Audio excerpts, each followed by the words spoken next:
I'm your #1 fan.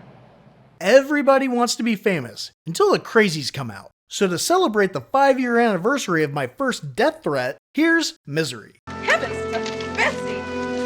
Oh, goodness! I expect nothing less than your masterpiece. So we meet Paul Sheldon, a writer who, for the last 20 years, has been writing trashy romance novels that are really popular. Everybody sure likes those misery books. But now, he's written something completely different that he actually likes, and is so excited to get it to his publisher that he drives down a curvy mountain road in a blizzard. I didn't know there was a big storm coming. Being a writer, too goddamn stupid to know it. So naturally, he drives off a cliff. His car rolls, and he's beat to shit. But luckily for him, this nurse, Annie Wilkes, finds him and pries him out of his car. Did I do good? It's also lucky that she's a sturdy woman, and she can carry him up the mountain like a fireman. Was she a great big fat person? Days later, he wakes up in her house with 2 broken legs that she's splendid with crutches. She tells him it was too dangerous to try to get him to a hospital, and also that she's been stalking him. I mean, some people might actually consider this an oddball situation. So since she followed him, that's how she saw him wreck, which is bullshit because no other cars were on the mountain when he was driving. Isn't that fascinating? But anyway, he doesn't seem concerned by the fact that he's at the mercy of a stalker who would stare into the windows of his hotel. Because light stalking is considered cute. No, she is definitely not hot enough for that. I'm not a movie star type.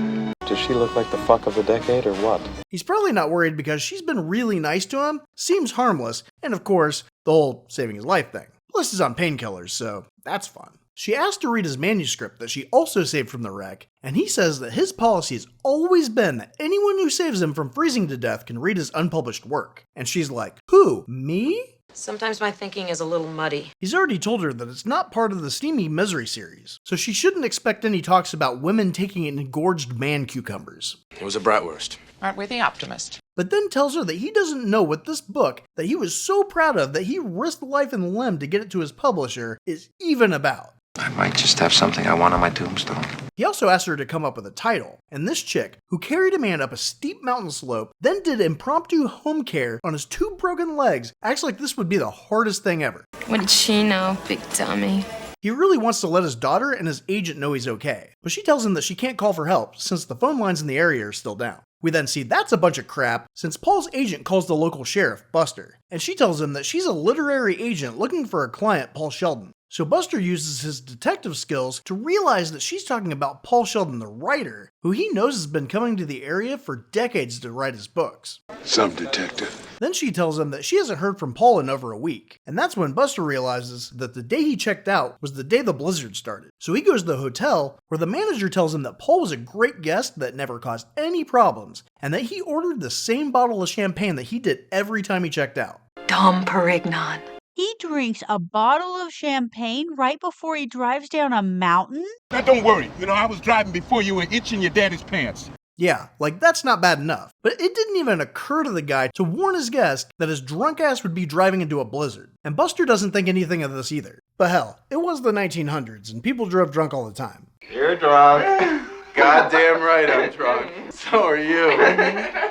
Buster and his wife Virginia drive down the mountain where they spot a small broken tree while moving, which Buster almost didn't see because Virginia was feeling frisky. I'm flattered that you think I've got that much energy. They stop, and Buster heads down the slope where Paul wrecked, but the snow was way steep, so he gives up just a few feet away from finding the car. I get goosebumps every time I think about it. And when he gets back to his car, Annie's driving down the mountain from picking up Paul's new Misery book that just came out today. Well, what about the other book? You'd think she would be more excited about something that only she gets to read. Oh, she did not like that very much. Why? Because he used naughty language and her sensitive ears couldn't take it. What kind of pussy-ass bitch can't take a little swearing? Ooh, you kiss your mother with that mouth? But her freaking the fuck out was the first time he realizes that she might be crazy. Although it might be sexual frustration since that was something she couldn't masturbate to. I don't want to see that or think of it again. Come on, everybody does it. But she loves the Misery books and had to get this one the day it came out. There's a shortage of pleasure on the planet these days. She's so excited, but gets annoyed when Paul's upset that he can't talk to his daughter on her birthday. Now, the phones in town do work, but she lives in the mountains, so her phone's still down, and he can't talk to him himself. She also tells him that the hospital said that they would send an ambulance once the roads down the mountain are okay, but it's still gonna be a few more days. But she assures him that she told his agent that he was fine, so his daughter shouldn't worry. And during those days, she reads the new Misery book. So good. And keeps telling him how brilliant he is at the most awkward of times. He was masturbating! But then, she wakes him up in the middle of the night to let him know how unhappy she is that he killed off her favorite character. In fact, she almost bashes him in the head, but then admits that no one knows about him and that he's completely at her mercy. And then she fucks off. So he drags himself out of bed, which of course hurts like a bitch, then drags himself across the room just to realize she locked him in. You sick, twisted fuck! The next day, she finds him laying next to the bed and acts like nothing happened last night, and he must have just fell. So she muscles him back into bed and tells him that God told her what to do about him. And this is when she drags in a grill and tells him to barbecue his new manuscript. Oh, the one he was so proud of but didn't know what it was about? Yeah, that one. He tries to convince her that it won't matter, while also refusing to do it. But she tells him that she knows he's bullshitting because he admitted on a talk show that he never makes copies. So he ends up doing it because she's fucking crazy. Not exactly what I'd call constructive criticism.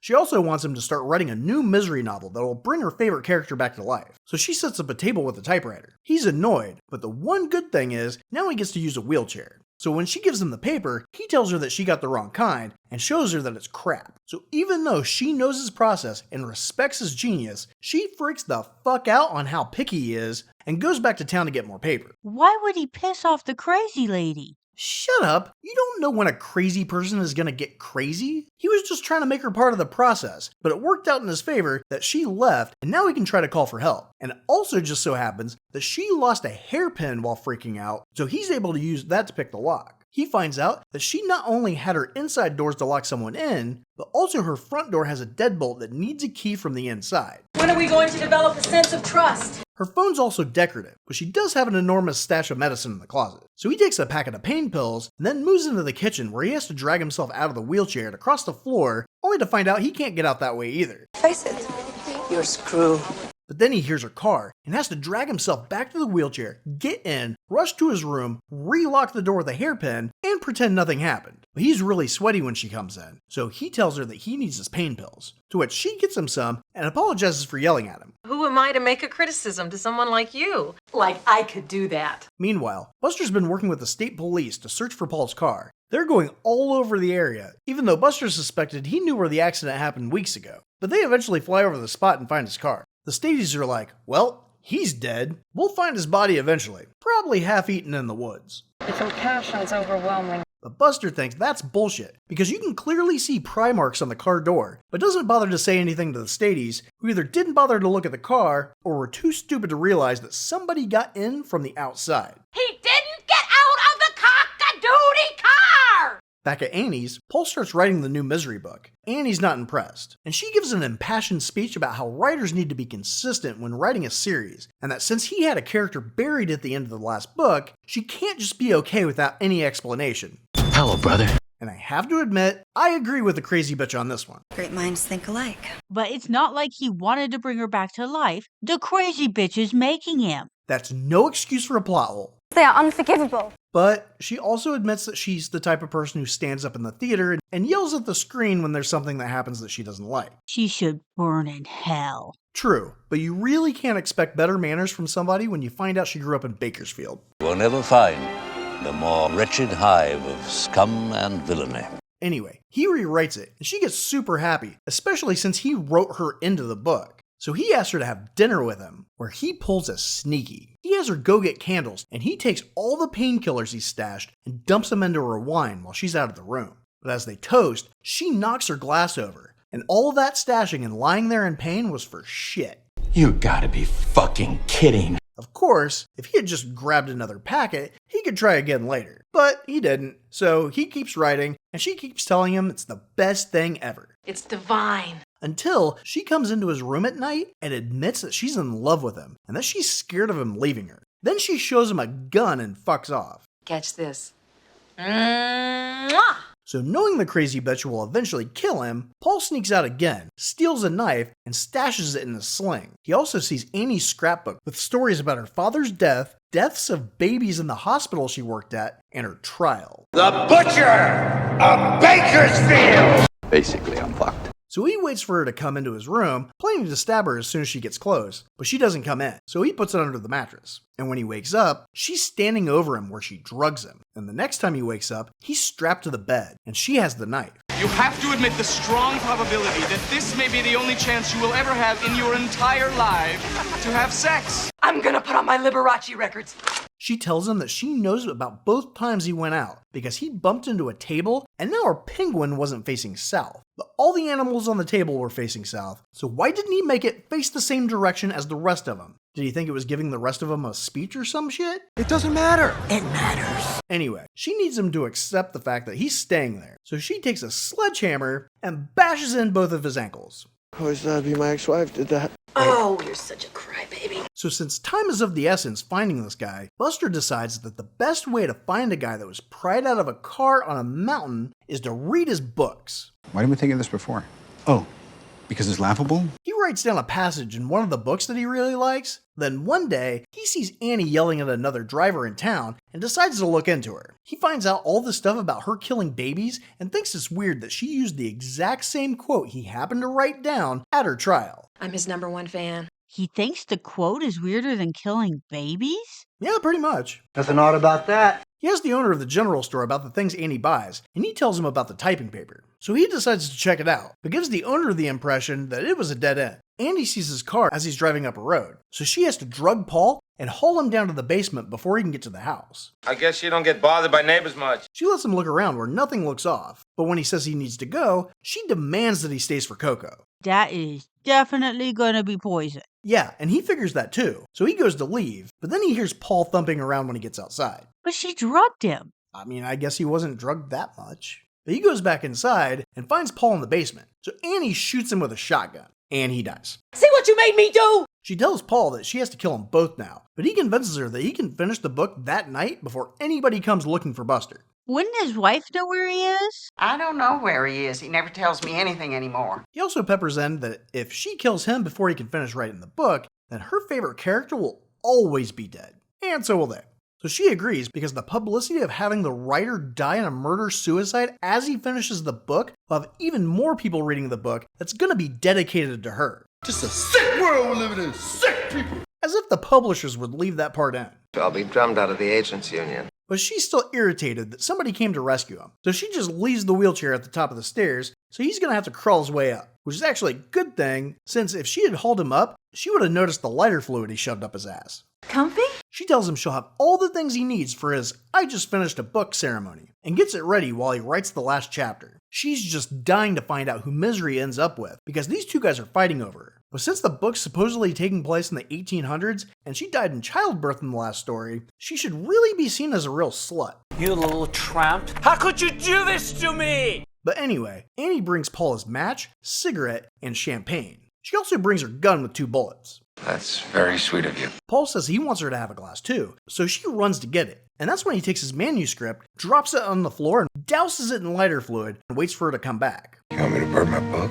Then he sets it on fire, and when she tries to put it out, he slams the typewriter on her head. And she dies. No, this barely faces her. Doesn't sound right. Well, it's true. She strangles him, and is even upset enough to use the naughty language she hated so much earlier. Cocksucker! Hypocrite! So he tries to gouge her eyes out to make her stop, which she does, but she was pushing towards him and he was pushing away, so really should have done more damage than just a little bit of blood. But now that she's away from him, she pulls out her gun and manages to shoot him in his good shoulder. Oh, God! It's getting fever goddamn ridiculous! So he slams the wheelchair into her and they start wrestling on the floor, where he tries to get her to eat his barbecued novel. Can't get this in a restaurant in New York. And then she knees him in the nuts. So he trips her into the typewriter, even though her hands were free and she really should have been able to break her fall. Well, maybe it takes a while to get the hang of it. But this fall, that would have really had very little force behind it because she was so close to the ground and not moving very fast, does more damage than when Paul purposely slammed it into her unprotected head.